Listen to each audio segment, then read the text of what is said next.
विधानसभा किसी के बाप का नहीं है, साले गुंडों के खिलाफ लड़कर आए हैं। ये भाषा किसी सड़क छाप मवाली की नहीं है।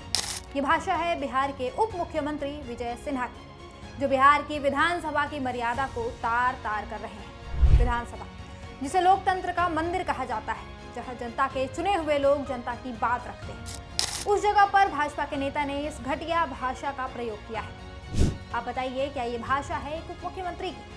क्या यही संस्कार है बीजेपी के? हालांकि विजय सिन्हा अकेले नहीं है। बीजेपी के नेताओं की ये पुरानी आदत है, जिसकी ट्रेनिंग इन्होंने आरएसएस से ली है। इनके मुंह से सिर्फ गंदी भाषा निकलती है, माँ बहन की गालियां, गरीबों का मजाक, महिलाओं का अपमान, यही सब इन्हें आता है। याद कीजिए, जब बीजेपी नेताओं ने राबड़ी देवी पर अभद्र टिप्पणियां की थी, राजद ने तब इसे महिलाओं का अपमान बताया, मगर बीजेपी ने क्या किया? चुप्पी साध ली। कहीं कोई एक्शन नहीं, कोई सफाई नहीं, किसी तरह की माफी नहीं। यही कारण है कि भाजपा के नेताओं का मन और ज्यादा बढ़ता चला जा रहा है। आज विजय सिन्हा ने अभद्र भाषा का प्रयोग करके सदन को अखाड़ा बना दिया। आप सोचिए, अगर सत्ता के शीर्ष पर बैठा नेता ऐसी भाषा बोलेगा तो समाज में क्या संदेश जाएगा?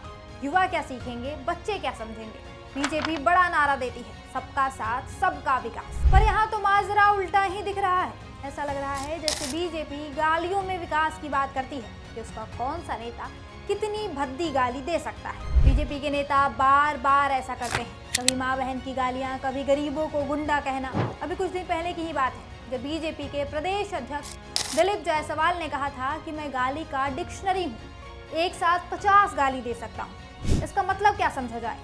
यही ना कि बीजेपी के नेता गर्व करते हैं अपनी अभद्रता पर। उन्हें किसी बात का कोई डर नहीं है। उन्हें पता है कि कोई उनका कुछ बिगाड़ नहीं सकता। वो जो चाहे कह सकते हैं, कर सकते हैं। जनता का क्या है? कुछ दिन भड़केगी, उल्टा सीधा बोलेगी, फिर शांत हो जाएगी, भूल जाएगी। और अगर नहीं भी भूली तो क्या ही कर लेगी? ईवीएम तो है ही उन्हें जिताने के लिए। विजय सिन्हा के मामले को ही देखिए, इन्होंने विधानसभा में खड़े होकर गाली दी है। बिना सिर्फ विपक्ष का अपमान है, बल्कि पूरे सदन का अपमान किया है इन्होंने। विधानसभा की अपनी एक मर्यादा होती है, यहाँ हर एक शब्द मायने रखता है, लेकिन बीजेपी को इससे कोई लेना देना नहीं है। उसके नेता वही बोलते हैं जो उनके मन में आता है, भले ही वो माँ बहन की गाली ही क्यों ना हो। और सबसे दुखद है कि बीजेपी इनके खिलाफ कोई एक्शन नहीं लेती, क्योंकि ये उनकी संस्कृति बन चुकी है।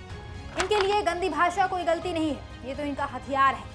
विजय सिन्हा जैसे नेताओं को लगता है कि गालियां देकर वो ताकतवर बन जाएंगे।